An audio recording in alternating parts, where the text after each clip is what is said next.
Welcome to The Explainer. Today, we're going to break down a huge Supreme Court decision, and what's wild is this whole thing didn't kick off in some fancy law firm. Nope, it started with a family-owned toy company.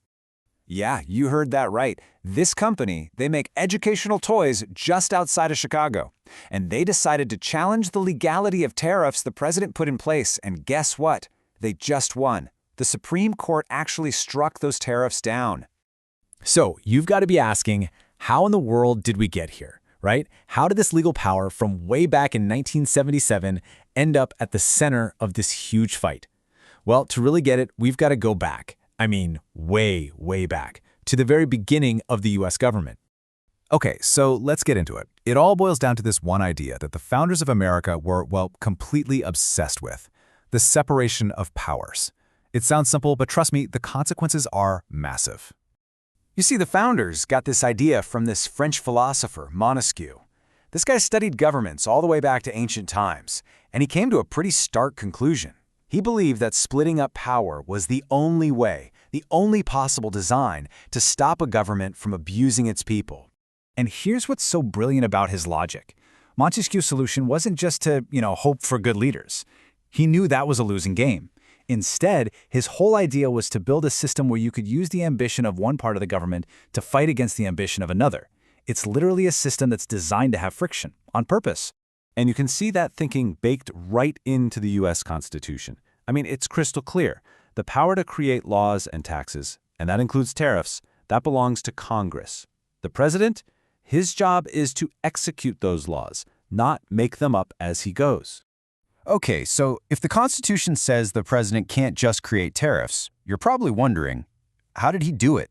Well, he used a special law, a kind of emergency toolkit that was never really meant for trade disputes. And here it is, the International Emergency Economic Powers Act, or IEPA.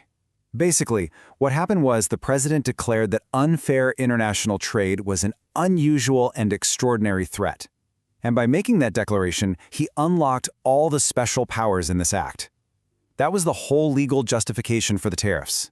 In this law, it gives the president some really serious power. We're talking about blocking financial deals, freezing assets, confiscating property. He can even stop imports altogether. It's a huge toolkit. But take a close look at that list. See anything that's missing? And that's exactly where the Supreme Court came in. Now, they didn't really get into whether it was a real emergency or not. Courts tend to stay out of that. Instead, they focused on a much sharper question. Does this emergency toolkit, the IEPA, actually give the president the power to create a tariff? And this right here, this is the detail that the entire case turned on. The court basically said, look, the IEPA lets the president regulate trade. He can block it, he can restrict it, fine. But a tariff? That's something else entirely. A tariff is a tax. It's designed to raise money for the government, and that is a power that belongs to Congress, and they never handed it over.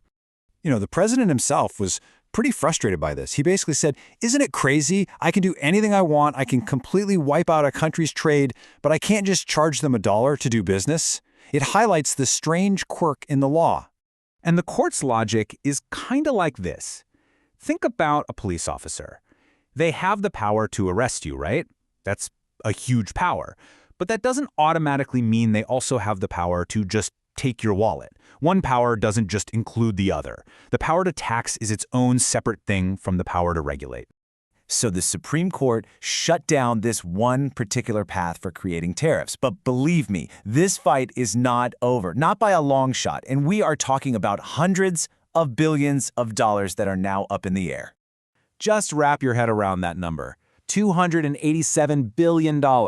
That's how much was collected in tariffs just last year, and a huge chunk of that was under this now unauthorized system. So the billion-dollar question, literally, is, does the government have to pay it all back? Now, this doesn't mean the president is completely out of options. As you can see here, there are other ways to impose tariffs. But, and this is a big but, they're all way more difficult and limited. You've got caps on how high the tariff can be, strict time limits, and you need a really specific reason, like national security. And that's really the heart of it.